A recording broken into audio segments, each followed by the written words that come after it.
Hey everyone, and welcome to The Explainer. Today we are talking about one of the coolest, most fascinating creatures you can possibly keep, the axolotl.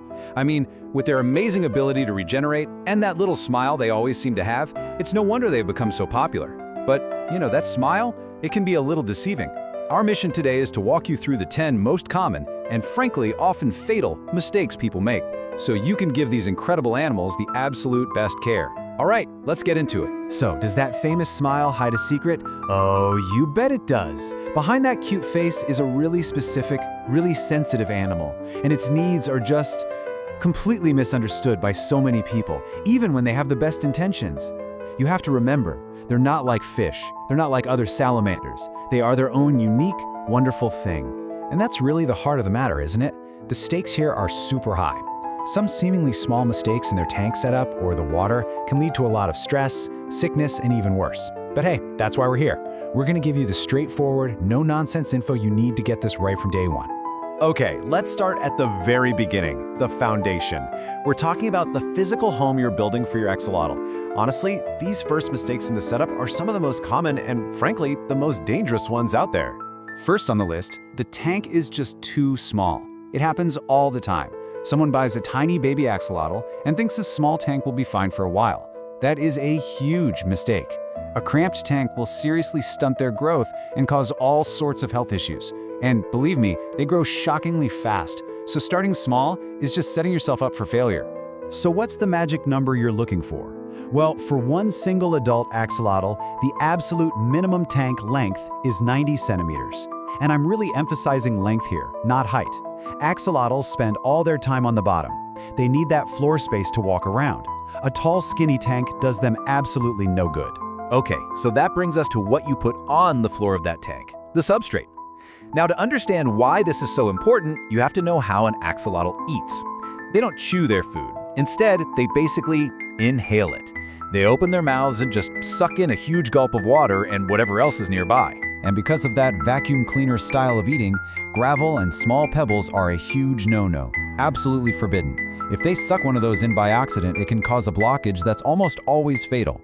So your only truly safe choices are 1, superfine sand that can pass right through them, 2, rocks that are way bigger than their head, or 3, just keeping it simple with a bare bottom tank. Look, let's not beat around the bush on this one. This is a direct quote from our source material for a reason. It needs to be this blunt. Blockage equals death. It is a painful, completely preventable, and sadly an all too common tragedy that happens just because someone used the wrong stuff on the bottom of the tank. This is one rule of axolotl care you just cannot bend. Okay, now that we've got the physical tank sorted, let's talk about the stuff you can't see, the environment inside the tank, the water itself. These hidden dangers are every bit as lethal as a tank full of gravel. Mistake number 3 is letting the water get too warm. You have to remember, axolotls are cool water animals. They come from high-altitude lakes near Mexico City. Warm water is probably the #1 cause of stress for them, and it opens the door to all kinds of nasty fungal infections and illnesses. Their perfect temperature range is ridiculously narrow, just 16 to 19 degrees Celsius. That's it. As soon as you start creeping up into the low 20s, you're in the danger zone, and anything consistently over 22 degrees is basically life-threatening. So for a lot of people, depending on where you live, an aquarium chiller, or finding a spot in a cool basement isn't just a nice to have, it's a must-have. Next up, the filter. There's this dangerous myth floating around that axolotls don't need one. Look, is it technically possible to keep one without a filter? Sure, if you're willing to do massive daily water changes, because axolotls are seriously messy creatures. So for, 99% of us, a filter is absolutely essential. But here's the catch. You can't just plug in a filter and plop your axolotl in the same day. That filter is like the heart of the aquarium's ecosystem, and it needs time to mature. The process is called cycling. It lets good bacteria grow that break down all the toxic waste. This takes time.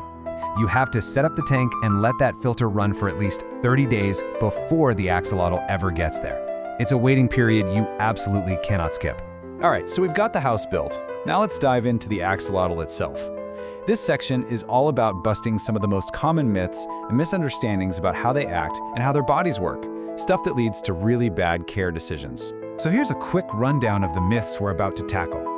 People think they can have tank mates, that they get lonely, that their natural color is that famous pinkish-white one. And we're also going to talk about some really dangerous ideas, like trying to force them to change form or thinking an air stone is a toy. So, first big question, can axolotls live with fish? The simple, direct answer is no. It is a lose-lose situation, every time. Any small fish will just become a very expensive snack. Any larger fish will probably start nipping at the axolotl's beautiful, delicate external gills, which causes a lot of injury and stress. And beyond all that, their basic needs for water temperature and everything else are just completely different. Well, what about putting two axolotls together? A lot of people worry their pet might get lonely all by itself. This is just a classic case of us putting our human emotions onto an animal. The truth is, axolotls are solitary creatures. They do not get lonely. They are perfectly content living their entire lives alone. Now let's turn to a bit of a darker topic.